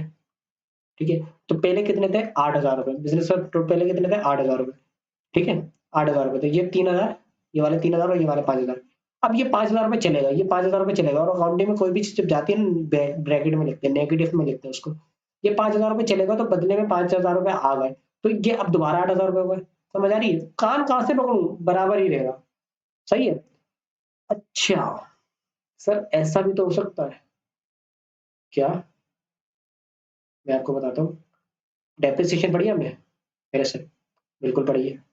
सर इसकी बीवी थी, किसकी? इसकी बीवी थी 3,000 रुपए, और ये था मेरे पास एसेट पड़ा, कैश पड़ा हुआ था मेरे पास 4,000 रुपए। बहुत ही डिटेल कॉन्सेप्ट है, देखिएगा। मिसाल दे रहा हूँ, ठीक है। ये जो मैंने प्लांट एंड मशीनरी बेची है ना, ये मैंने मशीन बेची है कितने रुपए की? 5,000 रुपए की। नजर आ रहा है ये?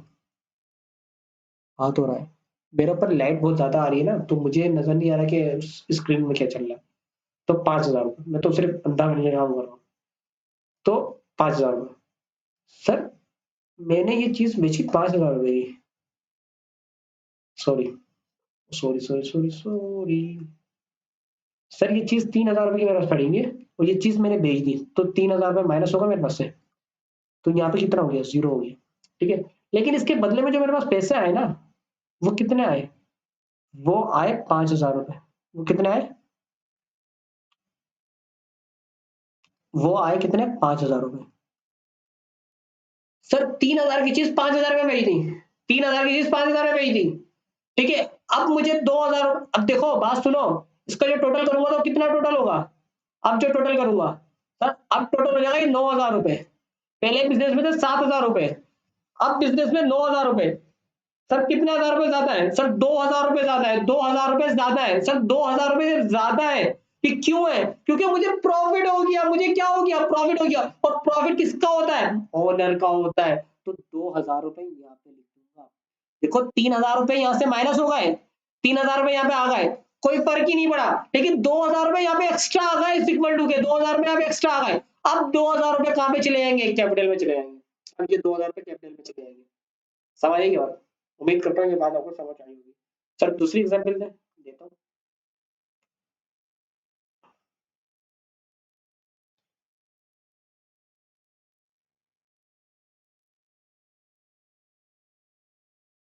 इसको लिख लीजिएगा कि इसका इफेक्ट जो प्लस माइनस वाला वो 0 0 होगा। सर 5,000 रुपए एसेट पड़ा हुआ था मेरे पास, कैश पड़ा हुआ था, और एक चीज थी जो 10,000 रुपए की थी। कितने की थी?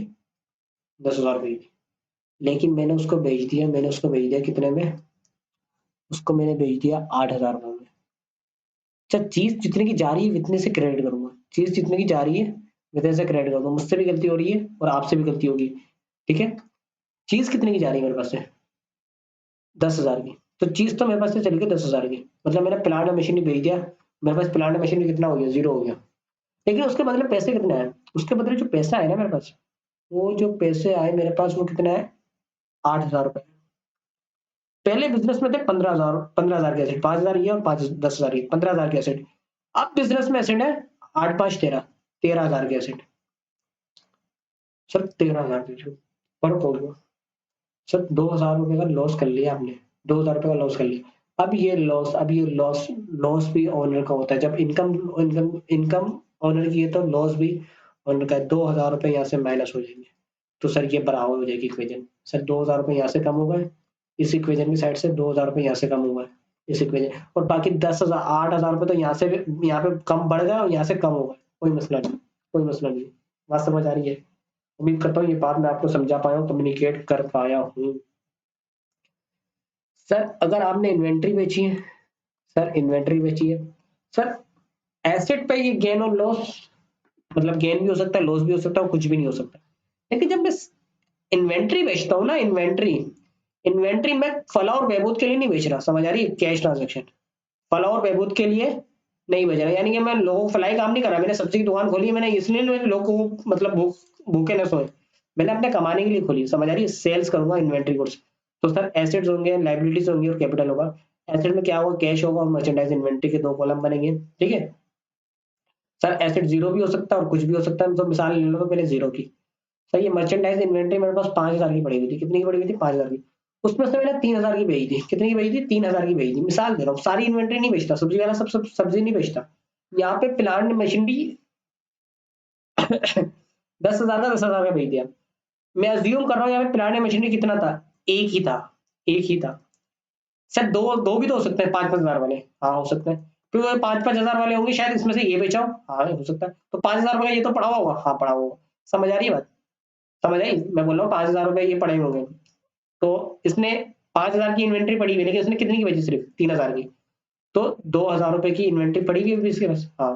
बिल्कुल इसी तरह यहाँ पर भी होगा, यहाँ पे जीरो की जगह अगर 5,000 रुपए का यहाँ पे बेचा होगा तो उसने, तो 5,000 रुपए यहाँ पे पड़े होंगे, ठीक है। एनीवे 2,000 रुपए यहाँ पे पड़े होंगे, ठीक है।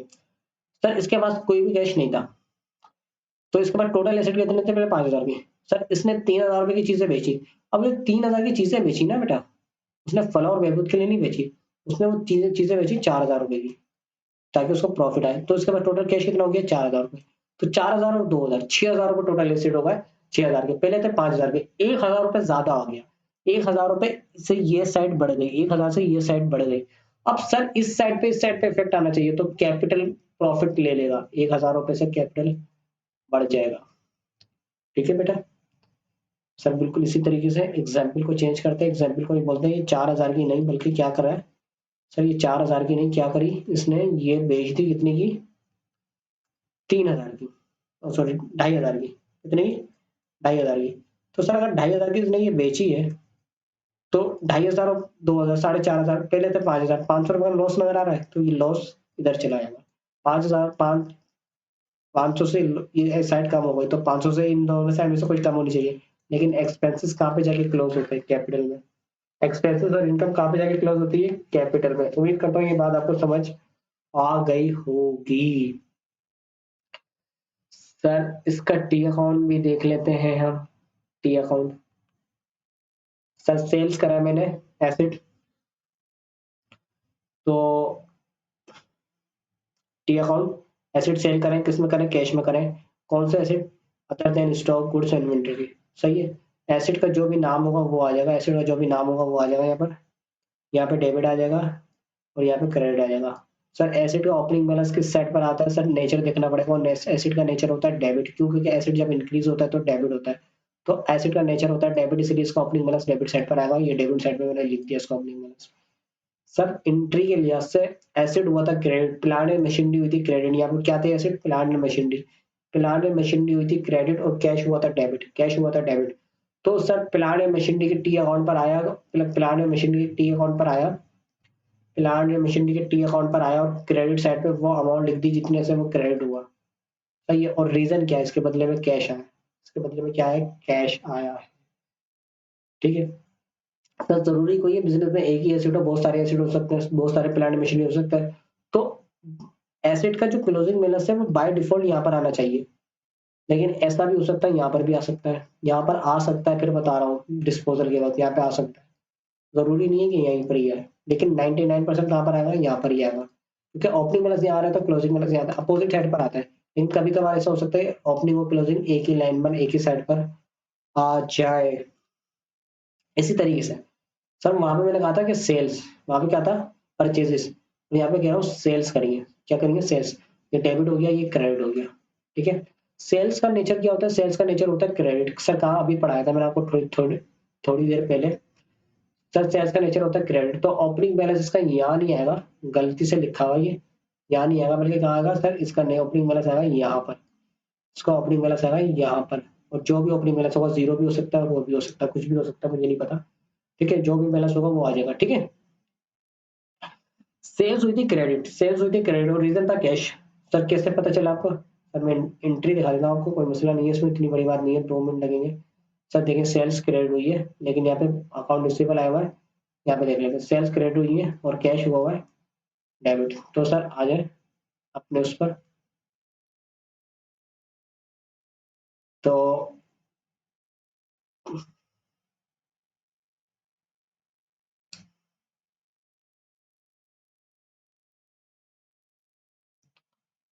ये देखें भाई, कैश रीजन है और सेल्स को कर दिया मैंने क्रेडिट, किस कैश को सेल्स को कर दिया मैंने क्रेडिट। फिर वही जो क्या कहते हैं टोटल करूंगा, फिर एक लाइन छोड़ के जो इन दोनों में से बड़ा होगा वो दोनों अमाउंट आ जाएगी और क्लोजिंग बैलेंस यहाँ पर आएगा। सर इसका क्लोजिंग बैलेंस यहाँ नहीं आएगा, ये क्लोजिंग बैलेंस गलत लिखा हुआ है क्योंकि कॉपी पेस्ट हुआ है। तो इसका क्लोजिंग बैलेंस कहाँ आएगा? यहाँ आएगा। तो सर क्योंकि ओपनिंग बैलेंस यहाँ आता है तो क्लोजिंग बैलेंस यहाँ आता है। सर ये 99% की बात कर रहा हूँ, 1% चांसेस है कि एक ही जगह पर आ जाए, एक ही जगह पर आ जाए, लेकिन 99% क्या होता है? ऐसा ही होता है। सर ये आप जब नंबर्स होंगे ना हमारे पास, जब हम ये सोल्व कर नतीजा निकाल पाएंगे कि कब क्या आने वाला है।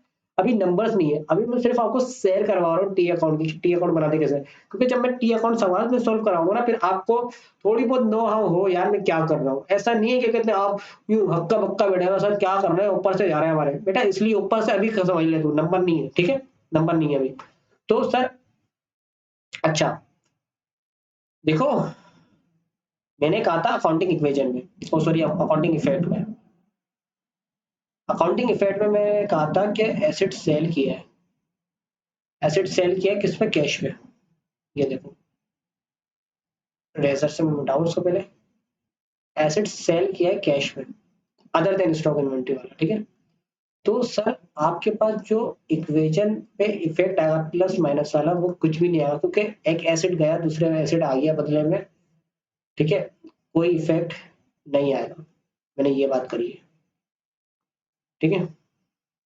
लेकिन अगर कोई गेन हुआ है या लॉस हुआ है, तो सर अगर गेन हुआ है तो सर प्लस हुआ होगा, जैसे कि यहाँ पे देख रहे हो 5 क्या था, मैं वो वाली इक्वेशन इक्वेशन याद करो जिसमें 5,000 की चीज, 3,000 की चीज 5,000 में बेची, 3,000 की चीज 5,000 में बेची थी, 2,000 रुपए का प्रॉफिट हुआ था, 2,000 रुपए एक्स्ट्रा हुआ था यहाँ पे, तो 2,000 रुपए एक्स्ट्रा यहाँ पे प्लस हुए थे, तो इसकी वजह से 2,000 रुपए यहाँ पर प्लस हो जाएंगे।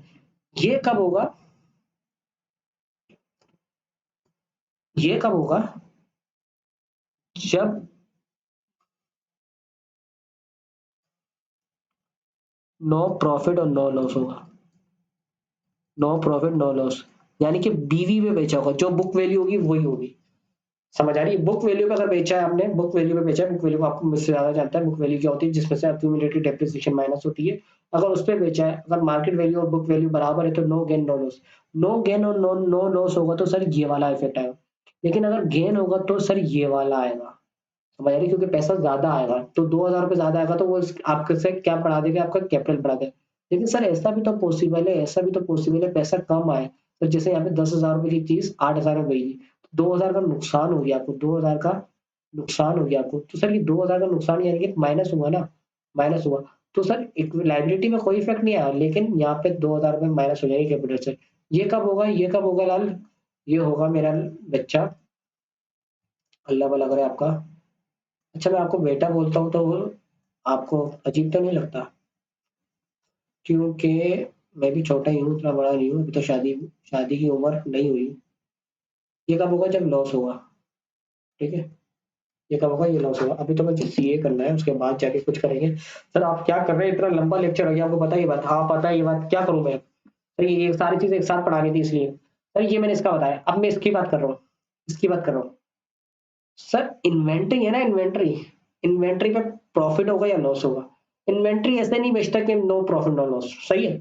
तो सर अगर मैं इन्वेंटरी बेच रहा हूँ तो अकाउंटिंग इक्वेशन में जो इफेक्ट आएगा, asset is equal to liability plus capital, अगर प्रॉफिट होगा तो प्लस यहाँ पर भी आएगा और प्लस यहाँ पर भी आएगा, और लॉस होगा तो माइनस यहाँ पर आएगा और माइनस यहाँ पर। सर अगर फर्ज कर लो कि इन्वेंट्री आपने जितनी की खरीदी उतनी की बेच दी, वैसे पॉसिबल नहीं है, लेकिन अगर बेच दी, मिसाल के तौर पे चैरिटी कर दी, मतलब आप गाड़ी बेचने वाली कंपनी, आप हाईरूफ बेचते हैं और आपने एडी को क्या दे दी, वो दे दी, हाईरूफ दे दी, तो सर जितनी की ली थी, जितनी की बनाई थी उतनी की बेच दी, तो sir no gain no loss पे जीरो जीरो आएगा। समझ आ रही है? जीरो जीरो आएगा। उम्मीद करता हूँ ये बात आपको समझ आ गई होगी। इसको लिख लेना अपने पास। सर नोटिंग लाजमी कीजिएगा, सर नोटिंग नहीं करेंगे तो सब बेकार हो जाएगा। इतनी मेहनत से ये लेक्चर बनाए गए हैं। सर आपकी मुझे ज्यादा टाइम नहीं चाहिए, मैं आपको जब ये कुछ समराइज कर दूंगा, सारी लेक्चर बना दूंगा, तो मुश्किल से सर ये 50 घंटे भी क्रॉस कर जाए ना तो बड़ी बात है। सर अगर कर जाए तो मुझे नहीं पता, बाद में नहीं बोलेगा सर आपने 50 घंटे से ज्यादा बढ़ा दिया। मैं अंदाजा बता रहा हूँ, नहीं करने चाहिए वैसे, ठीक है? सर आगे, सर एसिड बेच दिया किस पर, एसिड बेच दिया क्रेडिट पे, एसिड बेच दिया क्रेडिट पे, तो एंट्री क्या बनेगी? सर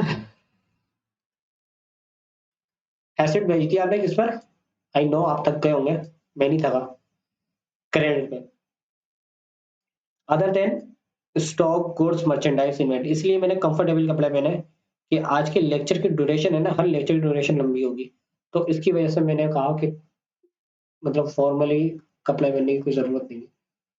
सर एसिड बेच रहे हो ना, तो एसिड जा रहा होगा, एसिड जाता है तो क्रेडिट होता है, क्योंकि एसिड जब भी डिक्रीज होता है तो क्या होता है, क्रेडिट होता है। ठीक है? सर बदले में ना, बदले में सर मुझे पैसा नहीं मिला, बदले में मुझे पैसा नहीं मिला, बदले में उसने मुझे कहा कि कल बाद में पैसे दे दूंगा, बाद में पैसे दे दूंगा। सर बाद में पैसे दे दूंगा, ये कहीं पढ़ा है मैंने? हाँ सर पढ़ा है। कहाँ पढ़ा है? अगर मैं आपको याद कराना चाहूँ, वैसे मैं आपको पहले ये दिखाता हूँ अकाउंट रिसीवेबल क्या है। अकाउंट रिसीवेबल एक करंट एसेट है। ये आ गई बात, ये बाद में याद कर, यहाँ पे फिर बताऊंगा, फिर बाद में नहीं दिखाऊंगा ये, क्योंकि मैं नीचे जा रहा हूँ। और सर यहाँ पे लिखा हुआ है अक्रूड, यानी कि बकाया, रिसीवेबल, आउटस्टैंडिंग, इनका लफ्जों का मतलब क्या था, बकाया, अक्रूड, आउटस्टैंडिंग, रिसीवेबल, इनकम। कोई चीज आपने मतलब कमा ली, मतलब पैसे कमा ली, उसके पैसे नहीं मिले, तो ये दोनों चीजें क्या है, करंट एसेट है। अब मैं जा रहा हूँ नीचे, अब मैं जा रहा हूँ नीचे, फिर नीचे जाएंगे, और नीचे जाएंगे, और नीचे जाएंगे थोड़ा सा, सर और नीचे जाएंगे थोड़ा सा, और उसके बाद थोड़ा सा और, थोड़ा सा और, बस बस थोड़ा थोड़ा थोड़ा थोड़ा थोड़ा सा और नीचे जाएंगे। कहाँ रह गया, ये आ गया। सर अब थोड़ा सा ऊपर जाएंगे, जो समझने वाला हो वो समझ जाएगा, जो नहीं समझने वाला वो समझेगा नहीं। एनीवे, आप तो बच्चे हैं अभी, सर मैं भी बच्चा हूँ। एनीवे, मजाक करता हूँ आप लोगों के साथ, इतने बोरिंग लेक्चर भी नहीं बनाने चाहिए। अकाउंट रिसीवेबल, अकाउंट रिसीवेबल का मतलब क्या है? Account receivable are the amount owed to a business by its customer for sold of goods और सर्विसेज प्रोवाइडेड ऑन क्रेडिट। मतलब अकाउंट रिसीवेबल का मतलब है आपने कोई चीज बेच दी हो, गुड्स और सर्विसेज बेच दी हो, किस पर, उधार पे बेच दी हो, किसको बेच दी हो, अपने कस्टमर को बेची हो। ठीक है सर, आ जाए। सर मुझे पैसे नहीं मिले, सर मुझे पैसे नहीं मिले, मुझे पैसे मिलेंगे, मुझे पैसे मिलेंगे। तो सर मैं बोलूंगा receivable debit, receivable debit, receivable debit. और रिसीवेबल मैंने अभी आपको पढ़ाया था, रिसीवेबल अक्रूड, रिसीवेबल आउटस्टैंडिंग। ये मतलब बकाया इनकम, मुझे पैसे लेने हैं, मेरे मैंने प्लांट बेचा, ये मैंने कमाए, ये मैंने कमाए, प्लांट मशीनरी कमाई है मैंने, मतलब मैंने बेच के कमाए पैसे, ये पैसे कमाना है। लेकिन इसको मैं सेल्स नहीं बोलूंगा, इसको मैं सेल्स नहीं बोलूंगा, पैसे तो कमाए ना मैंने। देखो मैं कोई चीज भी बेचूं, सही में पैसा कमाता हूँ, लेकिन मैं सेल्स किसको बोलता हूँ, सिर्फ इन्वेंट्री, गुड्स, स्टॉक, मर्चेंडाइज को बेचने को। ठीक है, तो सर मेरे पैसे कमाए, और किससे कमाए उसका नाम आ गया मिस्टर है। ठीक है, तो सर यानी कि रिसीवेबल को डेबिट कर दूं, और रिसीवेबल आपके लिए एसेट होता है, क्या होता है, एसेट होता है। सर नहीं समझ आ रही है आपकी बात, कोई मसला नहीं है, कोई मसला नहीं है, मैं आपको समझाता हूँ।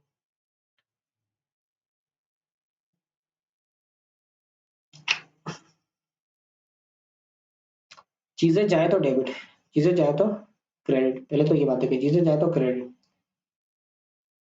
चीजें चली गई क्रेडिट हो गई। ठीक है, ये बात समझ आती है।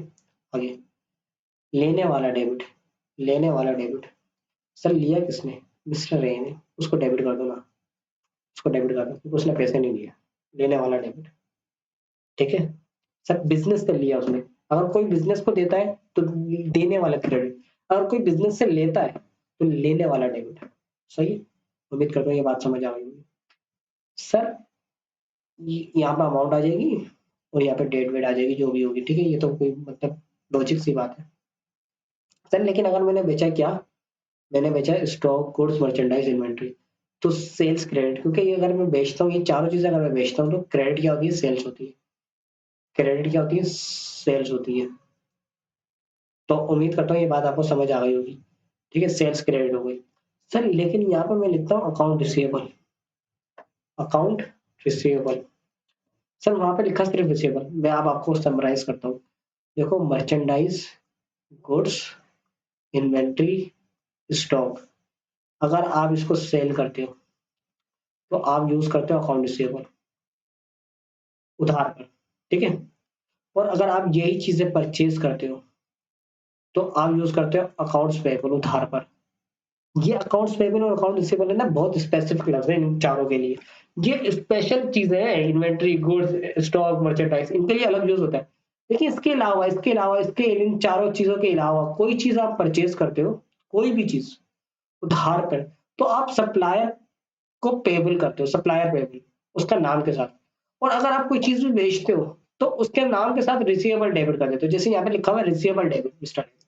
तो यानी अकाउंट रिसीवेबल एक स्पेसिफिक लफ्ज है जो किसके साथ आता है, इन्वेंट्री को बेचने के साथ। लेकिन उससे पहले मैंने जो आपको सवाल करवाया है उसमें मैंने अकाउंट पेबल लिखा है, क्योंकि आपके मैंने बहुत सारे सॉल्यूशन में, पास पेपर में, बहुत सारे अदर टीचर्स के ऑथर्स में देखा है कि वो लोग भी ये लिखते हैं।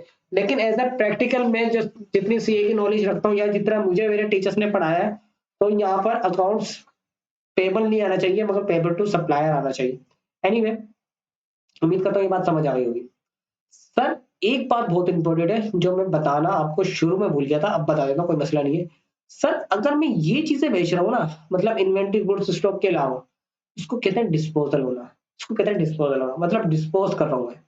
और सर अगर मैं ये चीजें बेच रहा हूँ, अगर मैं ये चीजें बेच रहा हूँ, इसको कहते हैं सेल्स करना। ये तो बात मैंने बता दी, ये नहीं बताई, डिस्पोजल करना।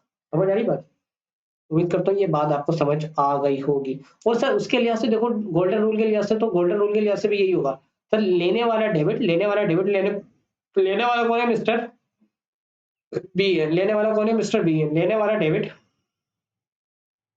और सेल्स क्रेडिट, और सेल्स क्रेडिट, और सेल्स क्रेडिट क्यों, क्योंकि रेवेन्यू जब भी बढ़ता है तो क्या होता है, रेवेन्यू जब भी बढ़ता है तो आमदनी जब भी बढ़ती है तो क्या होती है बेटा, क्रेडिट होती है। आमदनी जब भी बढ़ती है तो क्या होती है, क्रेडिट होती है। तो सर ये रूल जितना आपको याद होगा तो आप कर पाओगे सारी चीजें। उम्मीद करता हूँ ये बात आपको मैं समझा पाया हूँ। सर आगे बढ़ते हैं, आगे बढ़ते हैं, बस सर लास्ट है, थोड़ा सा बर्दाश्त कर लें मुझे। सर पहले ये देख लेते हैं इसका, क्या कहते हैं, क्रेडिट पे बेच रहे हैं। टी अकाउंट, एसेट को सेल करें यानी कि डिस्पोज ऑफ करना है, अदर देन स्टॉक इन्वेंटरी, इसको कहेंगे डिस्पोज ऑफ करना है, ठीक है, डिस्पोज और इसको कहेंगे सेल्स, ठीक है। सर जो भी एसेट है वो नाम आएगा उसका, डेबिट होगा, क्रेडिट होगा। सर एसेट का जो ओपनिंग बैलेंस वो कैसे आइडेंटिफाई करते हैं, नेचर के लिहाज से, और एसेट का नेचर होता है डेबिट, क्योंकि एसेट जब बढ़ता है तो डेबिट होता है, ठीक है। सर उसके बाद सर एंट्री क्या बनाई थी मैंने कि एसेट को क्रेडिट किया था और अकाउंट सॉरी रिसीवेबल को डेबिट किया था, एसेट को क्रेडिट किया था और रिसीवेबल को डेबिट किया था। तो सर मैं आया एसेट के टी अकाउंट पर, एसेट के टी अकाउंट पर, और एसेट का नाम क्या है यहाँ पे, प्लांट एंड मशीनरी, और क्रेडिट साइड पे वो अमाउंट लिखी और रीजन क्या लिखा, अकाउंट रिसीवेबल। सर यहाँ पे अकाउंट रिसीवेबल की जगह सिर्फ रिसीवेबल लिखते तो ज्यादा अच्छा लगेगा, सही है। अकाउंट रिसीवेबल की जगह रिसीवेबल लिखेंगे और रिसीवेबल टू मिस्टर ए लिखेंगे तो और भी ज्यादा लगेगा, क्योंकि नाम लिख दोगे ना स्पेसिफिक तो और ज्यादा अच्छा है, सही है। सर अगर नाम नहीं है ना फिर अकाउंट रिसीवेबल लिख सकते हो आप, अगर नाम नहीं है तो फिर अकाउंट रिसीवेबल यहाँ पे लिख सकते हो, ठीक है। तो कुछ बातें जो मैं बातें आप अपनी जबान में, अपनी भाषा में, सिंधी, बलोची, पंजाबी, सराइकी, अफगानी, पठानी, चाइनीज, जापानी, जिस लैंग्वेज में चाहो लिखो, जो मैं बोलता हूँ ये चीजें लिखनी पड़ती है, फिर जाके याद रहती है। और एक नोट्स बनाओ अलग से जिसमें सर की इंपॉर्टेंट बातें लिखो, ताकि जब आप पेपर में बैठो ना तो आपको ये सारी बातें मतलब ढूंढनी ना पड़े। तो उम्मीद करता हूँ ये बात आपको समझ आ गई होगी। एनीवे सर फिर वही मतलब टोटल करूंगा इन दोनों में से, जिसका टोटल बड़ा होगा वो यहाँ पर आ जाएगा, और एसेट का हमेशा क्लोजिंग बैलेंस यहाँ पर आता है, हमेशा नहीं 99% आता है, 1% चांसेस है यहाँ पर भी आ सकता है। सेल्स का टी अकाउंट बनाऊंगा, सेल्स का नेचर होता है क्रेडिट, सेल्स का नेचर होता है क्रेडिट। कैसे पता चला सर, सेल जब बढ़ती है तो क्रेडिट होती है, तो इसका जो ओपनिंग बैलेंस है वो यहाँ नहीं आना चाहिए, वो यहाँ नहीं आना चाहिए, गलत लिखा हुआ है, यहाँ आना चाहिए, आना चाहिए, यहाँ आना चाहिए।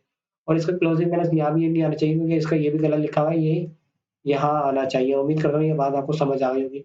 सर सेल्स को मैंने किया था क्रेडिट, सेल्स को मैंने क्रेडिट किया था, सेल्स को मैंने क्रेडिट किया था, तो मैं यहाँ पे सेल्स के टी अकाउंट पर आया और क्रेडिट साइड में मैंने अमाउंट लिखी, जितने अमाउंट से मैंने वो एंट्री बनाई थी, और यहाँ पे रीजन लिखा अकाउंट रिसीवेबल। सर यहाँ पे अकाउंट रिसीवेबल ही आना चाहिए, चाहे नाम दिया हो या ना दिया हो।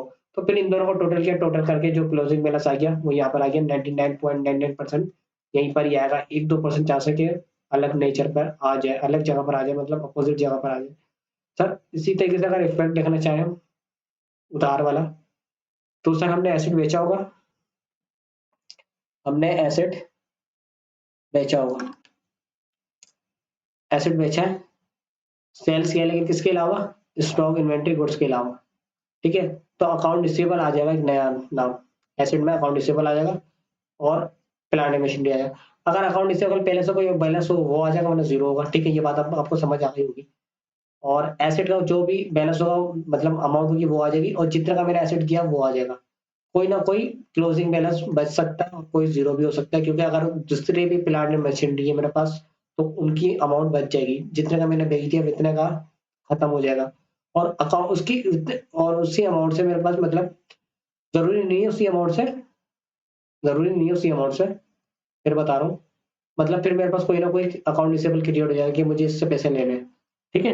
वो यहाँ पे अमाउंट आ जाएगी, वो इस जगह पर अमाउंट आ जाएगी, वो इस जगह पर अमाउंट आ जाएगी, फिर इन दोनों को टोटल कर लूंगा, फिर इन दोनों को टोटल करूंगा। अगर गेन होगा तो गेन हो जाएगा, अगर लॉस होगा तो लॉस हो जाएगा, जैसे लास्ट क्लास में बताया। सर एक बार करके दिखाया, मुझे समझ नहीं आ रहा, करके देख ले भाई तू, ये ले, तू ही लंबी करवा रहा है। सर क्या, सर जीरो समझ लो बैलेंस। सर मेरे पास 8,000 के प्लांट मशीनरी पड़े हुए, मैंने एक 3,000 वाला प्लांट मशीनरी भेज दिया। अब प्लांट मशीनरी कितने रहेगा, 5,000 के रहेगा। सर जो 3,000 वाला बेचा वो 4,000 का बेचा, वो कितने का बेचा, 4,000 का बेचा। तो मेरे पास जो अकाउंट रिसीवेबल क्रिएट हुआ 4,000 हुआ। पहले हमारे पास टोटल एसेट कितने थे, 8,000 रुपए के थे। अब मेरे पास टोटल एसेट 2,000 रुपए के यहाँ पे बचे और 4,000 रुपए के, कितने हो गए, 6,000 रुपए हो गए। कितने हो गए, 6,000 रुपए हो गए। सॉरी ये 5,000 है, सॉरी 5,000, 5 4 9 होगा, पहले 8,000 के थे, अब कितने हो गए, 9,000 रुपए हो गए। 1,000 रुपए यहाँ पे बढ़ गया, 1,000 रुपए यहाँ पे बढ़ गया। जो 1,000 रुपए यहाँ पे बढ़ा है, अब इक्वेशन के इस साइड पे बढ़ गया, तो इस साइड पे भी बढ़ना चाहिए। तो प्रॉफिट कहाँ पे चला जाएगा, कैपिटल में चला जाएगा, कितने नाम से, 1,000 रुपए के नाम से। समझ आ रही सर। इसकी दूसरी एग्जाम्पल भी ले लें आपके यार। तो दूसरी एग्जाम्पल क्या है, दूसरी एग्जाम्पल ये है कि भाई मैंने पास मतलब कोई भी 0 रुपए था, ठीक है, लेकिन मैंने एक एसेट 8,000 रुपए के एसेट थे मेरे पास, सही है। तो टोटल एसेट कितने थे, 8,000 रुपए के, ठीक है। मैंने एक एसेट बेचा जो 2,000 रुपए का था, कितने का था, 2,000 रुपए का था, ठीक है। अब वो 2000 का एसेट था, मैंने बेचा, मेरे पास एसेट प्लांट एंड मशीनरी कितने रह गए? 6000 के। टोटल प्लांट एंड मशीनरी 8000 के थे, 2000 के बेच दिए, अब कितने रह गए? 6000 के। अब ये जो 2000 के बेचे उसके बदले में मुझे जो पैसे मिलेंगे वो कितने मिलेंगे? 1500 मिलेंगे। वो कितने मिलेंगे? 1500 मिलेंगे। तो ये होगा 1500 रुपए। तो 1500 प्लस 6000 कितने होगा? 7000, 7000, 7500। पहले 8000 के एसेट थे, अब 7500 के एसेट है। तो 500 रुपए कम होगा, 500 रुपए कम होगा, 500 रुपए कम होगा। तो 500 रुपए इस तरफ कम होगा, तो 500 रुपए इस तरफ भी कम होने चाहिए। तो 500 रुपए इस तरफ से भी कम कर दूंगा। तो उम्मीद करता हूँ ये बात आपको समझ आ गई होगी। बिल्कुल इसी तरीके से यहाँ पे एसेट आ जाएगा, यहाँ पर अकाउंट रिसीवेबल आ जाएगा और मर्चेंडाइज इन्वेंटरी आ जाएगी, और यही ट्रीटमेंट यहाँ पर अप्लाई हो जाएगी। सर चाहूँ तो लेक्चर में ड्यूरेशन वैसे ही बहुत ऑलरेडी बढ़ गई, मुझे लगता है 1 घंटे से भी ज्यादा का हो गया। देख लेता हूँ कितने का हो गया। मैं कहाँ पर हूँ? मैं कहाँ पर हूँ? ये रहा। सर माशाल्लाह 1 घंटा 15 मिनट हो गए। तो आज का लेक्चर यहीं तक रखते हैं। दुआओं में याद रखिएगा भाई को।